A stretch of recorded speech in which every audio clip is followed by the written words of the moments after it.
नमस्कार, मेरा नाम है नीरज मथुरिया, प्रधान अध्यापिका प्राथमिक विद्यालय बाद मथुरा। आज मैं यहाँ चर्चा करना चाहती हूँ। जैसा कि हम सभी जानते हैं कि विद्यालय वातावरण और शिक्षण अधिगम प्रक्रिया को अधिक प्रासंगिक और व्यावहारिक रूप देने की दृष्टि से 3 हस्तपुस्तिकाएँ आधारशिला, ध्यानाकर्षण और शिक्षण संग्रह विकसित की गई हैं, जो कि एक दूसरे की पूरक हैं। इसमें आज हम ध्यानाकर्षण पर बात करेंगे। इसमें 4 भाग दिए हैं। पहले भाग में हम इसकी आवश्यकता और उद्देश्य पर बात करेंगे। इसकी आवश्यकता क्यों पड़ी है ये हम जानेंगे, क्योंकि जो कमज़ोर बच्चे हैं उन्हें मुख्य धारा में जोड़ने के लिए हम विशेष तकनीकियों का प्रयोग करके उन्हें अपेक्षित अधिगम परिणाम प्राप्त करा सकते हैं। यही इस मॉड्यूल का उद्देश्य है। कक्षा अनुरूप अधिगम स्तर प्राप्त न कर पाने के क्या कारण हैं? माता पिता की शैक्षिक स्थिति, अध्यापकों का कठोर व्यवहार, ज्ञानेंद्रियों में आंशिक विकार और कलहपूर्ण पारिवारिक वातावरण। यहाँ हमने इन सारे कारणों को जाना, इनका निवारण हमें करना होगा। इसके पश्चात हम बात करेंगे इसके मॉड्यूल के सेकंड भाग 2 की, लर्निंग आउटकम एवं आकलन। लर्निंग आउटकम, अधिगम स्तर में अंतर अर्थात लर्निंग गैप, सीखने के स्तर का आकलन और ध्यानाकर्षण शिविर की चर्चा हम इसमें करेंगे। यहाँ हम कक्षा शिक्षण पहले चौक टॉक होता था, अंक आधारित परीक्षा होती थी और परिणाम संख्यात्मक और ज्ञानात्मक होता था, परंतु अब लर्निंग आउटकम आधारित कक्षा शिक्षण होगा, जो नवाचारी गतिविधि ICT बेस होगा।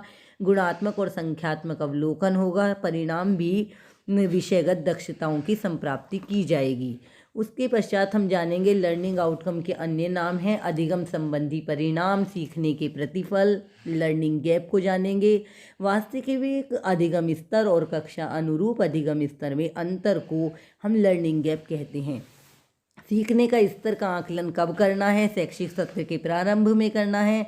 कैसे करना है? आरंभिक परीक्षण के माध्यम से। किस प्रकार करना है? आकलन प्रपत्रों के द्वारा करना है। आकलन प्रपत्र 1 से 7 तक की मूलभूत दक्षताओं के आधार पर बनाए जाएंगे।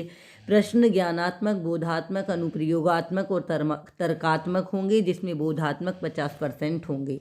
आरंभिक परीक्षण प्रक्रिया में उससे परीक्षण से पूर्व, परीक्षण के दौरान और परीक्षण के उपरांत हमें क्या करना है, ये इसका भी हमें देखना पड़ेगा। अंकों का निर्धारण भी किया जाएगा और उसके आधार पर आकलन प्रपत्र बनाया जाएगा। प्राप्त अंकों के आधार पर समूहों का निर्धारण किया जाएगा। समूह A, B, C बांटे जाएंगे। ध्यान आकर्षण शिविर में कमज़ोर बच्चों को देखा जाएगा। भाग 3 में हम परिप्रेक्ष्य, शिक्षण कार्य के पूर्व की तैयारी, शिक्षण अधिगम प्रक्रिया, क्या करें क्या ना करें, कक्षा शिक्षण की प्रभावी तकनीकियाँ और तकनीकियों पर आधारित शिक्षण योजनाओं को देखेंगे।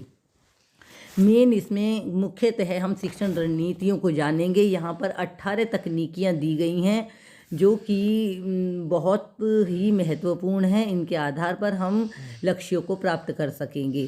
संसाधनों से पूर्ण कक्षा, कक्षा वातावरण, कक्षा प्रबंधन बैठक, रोचक प्रस्तावना, प्रश्न पूछना, बच्चे के लिए कार्यपत्रक, जोड़ी में कार्य, प्रोजेक्ट कार्य, सरल से कठिन की ओर, पॉजिटिव सकारात्मक प्रतिपुष्टि, सभी को शामिल करना, अभ्यास के अवसर देना आदि अनेक हम देखेंगे। उसके बाद भाग 4 है, परिशिष्ट है। इसमें आरंभिक परीक्षण पत्र, अधिगम परिणाम आधारित प्रगति विवरण, ध्यानाकर्षण तकनीक तालिका, अक्सर पूछे जाने वाले प्रश्न और समय सारणी दी गई है।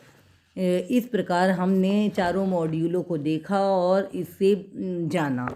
इसके पश्चात यहाँ पर मैं आपसे एक तालिका प्रश्नोत्तरी के रूप में प्रस्तुत कर रही हूँ। इसमें 10 प्रश्न दिए गए हैं, जिन्हें आप पढ़ेंगे तो यह आपके काफ़ी सहायक होंगे। इसके पश्चात हमारी अगली तालिका है, जो भाग 2 चैप्टर 3 पर आधारित है। इसका मुख्य चैप्टर 3 ही है, जो शिक्षण तकनीकी पर आधारित है।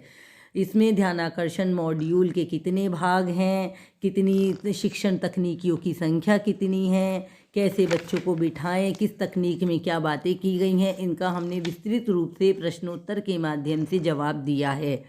किसी भी वर्कशीट को तैयार करने में बच्चे स्वयं सीखने के अनुभव के अवसर प्रदान करे जाएं, तो ये किस शिक्षण तकनीक में दिया गया है? ये 8 नंबर की तकनीक में दिया गया है। इस प्रकार जो ज्ञात है, जो सरल है, जो दिखाई देता है वो सरल है, ये किस शिक्षण तकनीक में कहा गया है? ये तकनीक 17 में सरल से कठिन की ओर कहा गया है। धन्यवाद, आप लोगों का बहुत बहुत धन्यवाद। आप, मेरा पूर्ण विश्वास है कि इस मॉड्यूल को देखकर आप ज़रूर ध्यानाकर्षण को काफ़ी हद तक समझ पाएंगे। धन्यवाद।